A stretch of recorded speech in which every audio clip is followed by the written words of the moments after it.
Hi, I'm Amanda Donahue. I'm Emily Archer. I'm Laura Schaefer. And I'm Alex Boca. The environmental project we chose to do was air pollution in China. We chose this project because Emily's dad in our group has been to China and experienced it and told her all about how bad the air pollution is. So we wanted to learn about it and what causes it and what solutions there are. She will talk to you later about what her dad experienced and what she saw in the presentation. First, I'm going to start with some background information regarding the importance of air. Without air, our Earth would not be able to sustain life. Think about all of the different plant and animal species that have existed on our Earth over the past 550 million years. Plants and animals both rely on the sun and water, but would never be able to thrive the way they have without air. So, what is air pollution and what causes it? Contamination of air by smoke and harmful gases, mainly oxides of carbon, sulfur, and nitrogen. Air pollution occurs when the air contains gases, dust, or fumes in harmful amounts. Here's a picture of the natural and manufactured air going into a human body through the mouth and into the lungs. This second picture shows what causes to your body from the air pollution. Severe respiratory problems such as asthma, chronic bronchitis, degraded lung function, cardiovascular disease, and triggered of the heart attacks. Cancer also, and lastly effects of unborn babies can cause from air pollution. First of all, the north of China burns coal for heat during the winter, which leads to more pollution. And on top of that, between 3 days, there's an emergent layer formed, and that is the atmospheric layer, which prevents pollution dispersing, meaning pollution from Beijing and other countries accumulated close to the ground. So on the left is a picture of an example of the air pollution going into the air, and on the right is a picture of children just walking down the streets and having to cover their faces because of how bad it is. When we look at the air pollution sources, you can see that there is a lot. The biggest one is the goods and services that we actually buy.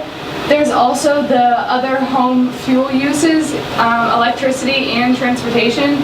And what most people think would be the biggest is transportation, but it's actually the smallest. When it comes to China's population and how that impacts the air pollution, according to the National Bureau of Statistics, 51.27% of China's population now live in the cities.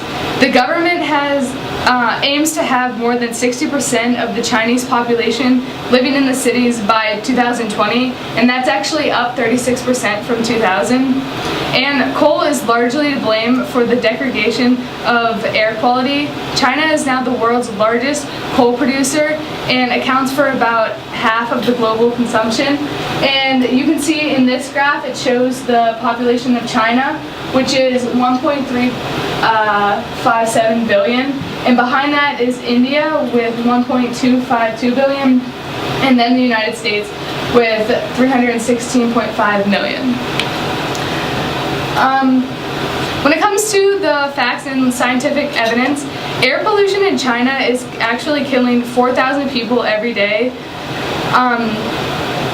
People at the University of California, Berkeley have calculated that about 1.6 people in China die each year from heart, lung, and stroke problems because of the incredibly polluted air, especially small particles of haze.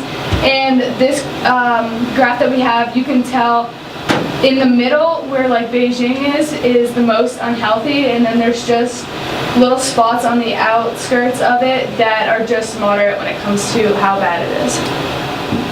So further impacts on health, air pollution contributes to an estimated 1.2 million premature deaths in China annually. Studies conducted since the 1980s in northern China suggest that poor air quality in Chinese cities causes significant health complications, including respiratory, cardiovascular, and cerebrovascular diseases. Pollution has also been linked to the proliferation of acute and chronic diseases. Estimates suggest that around 11% of digestive system cancers in China may stem from unsafe drinking water.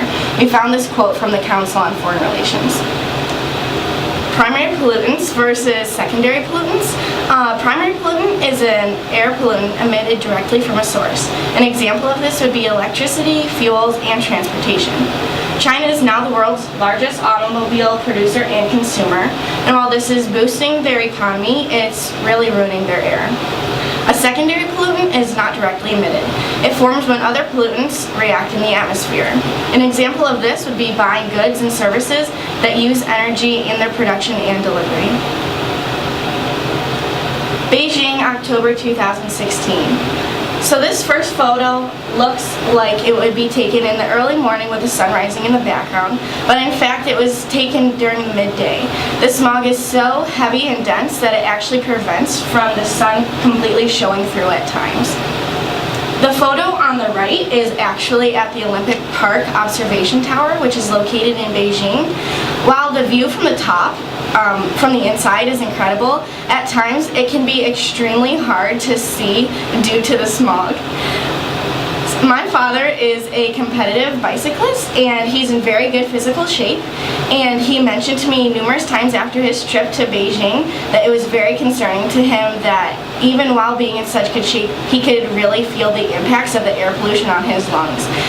He didn't have access to any of the masks, such as the people in the center photo, and that was a really big concern of his. So our group has come up with 3 solutions to fix this air pollution issue in China. The first solution would involve their highest payoff of substituting natural gas for coal for residential and commercial areas.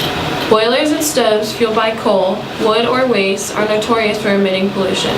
Detrimental health effects of emissions are present from the natural gas on health and life expectancy in China. This has been very apparent in recent studies. The cost of such a solution would be between $32 billion and $52 billion a year, which might sound like a lot, but is actually a bargain compared to the current spending that they're spending in China. China can replace these plants with cleaner electricity, generating technologies that rely on natural gas, nuclear, and renewables for fuel. At the moment, coal generates 79% of China's electricity. While there might be a slight negative of shutting down half of their coal-fueled power plants, such as the project would cost of replacing these plants would be about $184 billion per year, which is still less than what they're currently paying now. On the other hand, a huge positive is that the removal of these coal-fueled power plants will reduce total natural emissions of particulates and sulfur dioxide by over 25%. Our third and final solution involves the acceleration of scrapping of the so-called yellow tag motor vehicles that are present in China right now. These vehicles are older, highly polluting cars and trucks. They are currently moving in this direction as we speak. Actually, more than 1/3 of the vehicles on the road in China in 2012 were said to be scrapped by the end of 2015.